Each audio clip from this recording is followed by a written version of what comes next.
right? So for those of you who were asleep in the midst of your introductory to psychology courses, you may recall Maslow's hierarchy of needs, and that after we have our biological needs met, that safety is the next most important thing. And that need for safety is universally human, but it is not equally distributed. So that's part of what we work on, but in terms of the great mountain and what I'm called to do after 2 days that have been incredibly engaging, I have to say, Alan, I'm excited to hear that you were ready to trumpet business being a force for good. One of the things that was surprising to me was both how little direct connection I felt from the folks I spoke to here and how much eagerness there was to have connection to the people who are most proximate to the problems in the SDGs.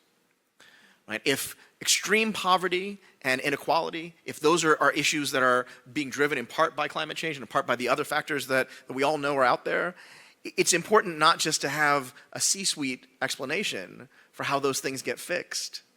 Because Brian Stevenson and many before him have said, those who are closest to the problem are also closest to the solution. So what we need to do is make the people closest to the problem closest to power.